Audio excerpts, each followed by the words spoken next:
Hey guys, welcome back to the channel. I know I've been gone for a while, but there's a great reason for that, right? The reason I've been MIA is just because I had gotten sick of talking about the Real Housewives of Potomac and the fight that went on um, between Candace and Monique. And it just felt like every episode we were going to harp on that fight. Welcome in. Hi, guys. It just felt like every episode we were going to talk about that fight. And now that we're here at the reunion, I feel like I can just go ahead and close the show out just with the reunion in itself. And I am going to start off by telling you guys the reunion actually, although entertaining, I found myself so with this reunion. Well, not the whole reunion per se. I found myself disappointed with Monique, and we're going to get into it and talk about it, right? So the reunion opens up. All the ladies are getting into the hotel. We see that it's 6 o'clock in the morning, and they're headed to hair and makeup to start, filming for what we will soon be seeing. Andy does the annual go around to each housewives and talk about what they're hoping or are they ready for the reunion. And a lot of them said they were. He went into Candace's room and Candace was watching the last episode. I'm guessing just to keep herself abreast on like talking points that she wants to get out. We move on from there. We meet the ladies. We get a clip of their progressions, and Andy asks them all who has changed the most within the 5 years of the show, right? I guess all the ladies agree that Karen has changed the most, appearance-wise and probably how she handles herself. From season 1, she was the grande dame, and now, Karen wants to talk about her sex life every time she gets a chance, This is tea, you guys, peppermint tea, just in time for the season. But Karen, is now talking about, her sex life, which is fine. They all get a kind of a laugh out of that. And then he asks who has changed the least. And, they all agree and say Giselle, which I guess appearance-wise, Giselle looks, besides a couple of LBs, which we all normally put on or lose however we like, she definitely resembles herself from first season, and also Robin. Yeah, those are like really the only. Oh, and Andy makes a point to say, Ashley is a lot more covered up than when she was originally on the show in season 1. And Ashley says, this is Dean's body. And then she also goes on to let us know that the slit is pretty high, but if you got flashed, everything down there is taken care of. Well, whatever, Hey, Miss Lady. I did not need those visuals. Right, exactly. So, so she says all of that, and then we move on. We move on from there to a package on, well, I'm going to jump all around. I'm going to remember as I go along. Remember Andy asking Candace about her song, and then he asked, how does it compare to Coffee and Love? Which I enjoy the cheesy factor of Coffee and Love. Ashley's song, Coffee and Love. Coffee and Love don't. But Candace was right. Her response was vocally, Coffee and Love is trash. And it is. It is. But it's a fun Real Housewife song. And every franchise has a really cheesy, fun Real Housewife song. I blame Kim Zolciak Berman because if I'm correct, was she the first to Is Atlanta the first franchise or was New York the first franchise? But I don't remember the girls playing around in music until Atlanta, until Kim came out with Tardy for the Party. Quite honestly, Candy was real singing Housewives. But each franchise, one of the girls is going to release a song. Tardy for the Party. Whoa! And then the ring didn't mean a thing. You know, like, come on. We don't look for the Real Housewives song to be good. We look for them to be catchy and cheesy.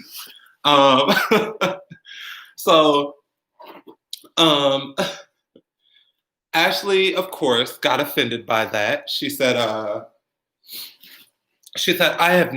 have performed my song many of times, and not once have I had a technical difficulty. Okay, you might, once again, Candace comes in with a good read. She said, may not have had technical difficulty, but those vocals were trash. So, and Andy goes, you just downed her song. And she's like, after you asked me to. Like, after you asked me about it. So she was giving her honest opinion. I don't have a huge problem with Candace in part one. I don't. I want to talk on the fact that Andy asked the ladies. Well, he introduces our newest housewife, Wendy, and you know, Wendy is, and he's like, you didn't have a problem with bringing up your degrees, right? And she didn't, so much to the point where I got sick of it. You guys can roll the footage back. I got tired of Wendy bringing up the receipts. Mind you, she looked fantastic. We're gonna stay on the degrees, but I'm gonna go one by one on how the housewives look, because they came. I don't want to say they didn't come to play, because I wasn't like awestruck by anybody's outfit or overall look, to be completely 100. I didn't like Monique's look. The only one, okay, I didn't like Monique's look. The hair was great. The makeup's always on point. When there's a lot going on up here, and there was a shoulder thing, it was one shoulder here. It had like bejewelment, it was a lot for one dress that was already yellow. You know, like I said with Candace's mustard suit that she wore with those shoes that one time, right? Mustard and yellow are already such a statement. When you add stuff to a statement, the outfit becomes loud and starts to scream at you. Okay, we're gonna get back to those degrees because I'm remembering stuff. But it's just a lot, right? So I wasn't over the moon about that. I didn't have a problem with Robin's hair. I feel like I saw what it was trying to do, but with the dress that she had on, it kind of missed the mark. She had like, it was almost as if they took one of the prints from embezzlement, her embezzled hats, and they just like stamped it on to this blonde bob, which all in all, I think Robin looked fantastic, you know. I just think the hair was a little too edgy for the very demure dress. It was, the outfit was sending conflicting messages. And the same with Monique. The hair was just too bad, y'all. Like her bob, asymmetrical, whatever that was. I have this theory. Hair talks, you know, and a whole thing about style is the hair has to go with the outfit. I know that sounds ridiculous, but when you have like such a sharp cut, Monique should have been in something tight, sleek, something. I'm not here to play, is what that outfit should have said, right? And it could have very much said that. But she wore like a quinceañera dress. Wendy also wore. Wendy looking fantastic. Quinceañera dress. These ladies double sleeve. All of it was cut, cold shoulder situations. So I really didn't like what Ashley had on, and to be complete, Ashley is one of the ones I like the most on the show. I don't always agree with her actions, but for some reason, I feel like me and Ashley could sit and have a really cool, calm, collected conversation, right? I say all that to say I hated her look from head to toe. The high slit, the print inside, the bat wings of it all. It was just a lot. Moving on to Karen. Karen looked fantastic. She had on one of her wigs. I believe it was called the Vanessa or the Victoria. Straightened out. It was gorgeous. It was Karen looks. Oh, I love Karen. Anyways, we'll get there, right? Over to Giselle. Giselle had, I believe, an off the show. The hair looked great. She looked good for, unfortunately, what happened to her on this night's episode. Moving on to Candace, I honestly liked Candace's dress. I think the bow was big and obnoxious, but I think it was there to be big and obnoxious. And the fact that the dress part was like a taupe color, I felt like it really set it off. I didn't see the shoes, even though we know that Candace has a tendency to go overboard with the shoes, right? On to Wendy. I already got to Wendy. Wendy's edges and eyebrows were, they were spaced. They were spaced nicely, which I think really, she just looked golden, and I really enjoyed that. But I bring up all that to say that they got onto Giselle's clothing. Karen says she enjoyed watching the show and seeing because it was very therapeutic in quarantine. I laughed. I thought it was funny. Giselle, I can always see what Giselle is going for. Let's say that. But in the grand scheme of things, she's not the best dressed on the show. Of course, that becomes now a talking point because the other ladies, Andy asked the other ladies what they think about what Giselle wears. He even goes on to ask Robin, and Robin felt put on the spot. She's like, "Why would you ask me that, Andy?" And she came through like a good friend should, She said, Giselle has a style that is unique to her. And I might not wear it, but she pulls it off. Wendy says Giselle suffers from pretty girl syndrome. She doesn't have to try that hard. So that's what it is. Which, it's a backhanded compliment, right? It's like, oh, you're so pretty that you don't even have to try, right? Thank you. But at the same time, Giselle sat over there like, girl, I put a lot of effort into what I put on, a lot of effort, a lot of thought. She has a hairstylist who styles her wigs and stuff like that. I'm sure she puts tons of thought in, and they just was like, girl, it's not it, So she asked Robin, asked the other ladies. They have a key moment about it. Karen says something.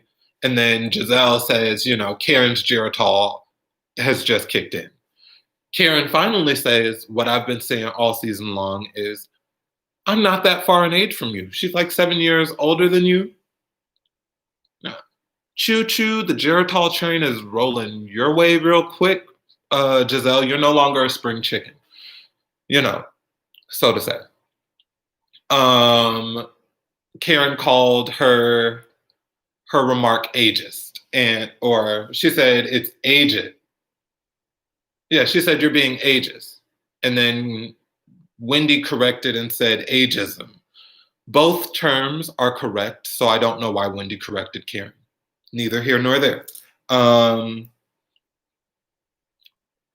Giselle calls out Karen's fake Fendi. Karen said it wasn't fake, she got it altered, right? My opinion, I love clothes. You got 10 over 10, I love clothes. When we start talking labels, I'm here for it, right? Who gets designer altered? Designer with a print, designer with a logo. What alteration person is going to cut into the logo? The reason you bought it. right? And if it wasn't the reason you bought it, why did you buy designer not in your size?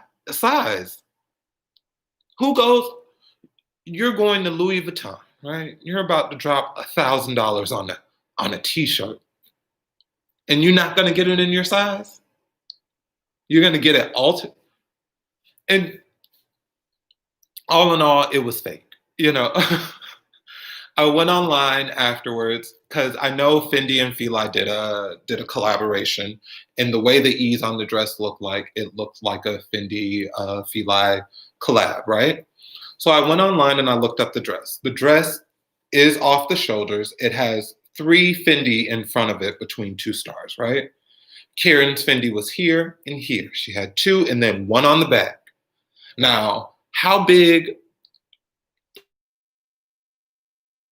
was this dress? Can't altered to where they took off the F.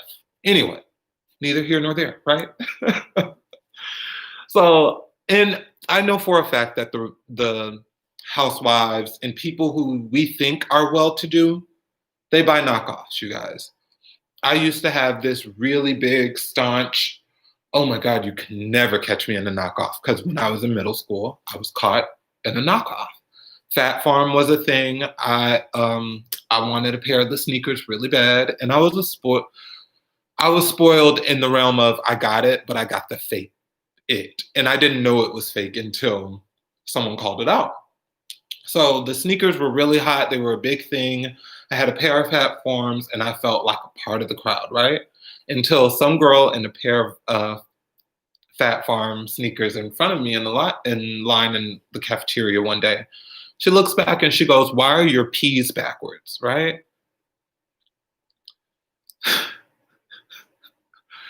Public education. So I had Q's instead of P's on my shoes. And from that day, I said, I'll never wear another knockoff, right? Just last year, I worked for a doctor's wife, right? Always came in with Louis. I was like, oh my God, taken aback. I want to be her, in my mind, I want to be that because just always, always. Half of it wasn't real. Half of it wasn't the genuine thing. So like celebrities wear knockoffs. It's just that they have a bigger name and we think they make enough money to have the original. So we don't question it. So unfortunately, Karen's knockoff got called out. We move on from there and we talk about Wendy and the 4 degrees. You guys, okay. Who keeps getting the go out and vote text messages? I've already voted. I'm so sick of these text messages. But we get on to Wendy and the 4 degrees, and Wendy says it's cultural. She says it's a cultural thing. Her degrees in the Nigerian, she is seen as royalty now because of the show. Andy asked, of course, how are they accepting her in the Nigerian community since being on the show? She says she's being seen as royalty. Whenever she goes to the market, they're like, get the goat, get the goat. I did not look up the significance of that, and it wasn't explained on the show. But she says, getting her degrees are an achievement. And I'm sure being a woman in the Nigerian community, getting those degrees is an even bigger achievement. So culturally, which I've seen, videos online of Nigerian people, and they are very proud of their education and where they are and where they can achieve to make it in life, So, and she goes on to say, when Ashley questioned those degrees is when she felt like she needed to defend them. Ashley said something along the lines of ferocious and aggressive when she brought up her degrees, or she was divisive in the way that she used her 4 degrees, right? In an argument, if I tell you to call me Dr. Wendy, call me Dr. Wendy, right? Not divisive at all. I don't know you like that. We arguing on day 2, day 1, whatever. It was too early for you to address me as Wendy. That's me putting my spin on it. Then we get into a talk about those words I just used, right? Aggressive, ferocious, and how they play on colorism against women of color. This was the first time Monique disappointed me in this episode. Ashley was saying it's not colorism, and Monique jumped to that defense, right? But she also says, you guys call me thug and not thug, hood, which she's addressed herself as hood. I'm hood. I'm a hood rat from the hood, and I'm not ashamed about it. It's not where I intend to stay the rest of my life. It's not where I intend to go back to. But what's wrong from being from the hood, right? Where I agreed with Wendy and the other ladies is because even though I'm from the hood, I was properly socialized around white people enough to know that like words like aggressive, hood, thug, gangster, ferocious, those are mentally used as a weapon, because one thing we're already not trying to be seen as is the former depiction of what this country saw us as was animals, right? So to call that woman of color ferocious, or to say that she was aggressive, and I agree with Wendy again. You could definitely use a different word other than aggressive to tell someone that they're being aggressive, especially a woman of color. Like you can say you're doing too much. This is not how we behave. There are so, and you shouldn't police how anyone behaves in the first place. Unfortunately, we live in society, right? So Monique being a darker complected woman of color, to say, no, that's not what that means. It was almost like, shut up. And I might have a little bit of personal bias because someone in the past has used the word aggressive to describe me. And I'm like, I don't have it in me to give you aggressive. Sometimes I do get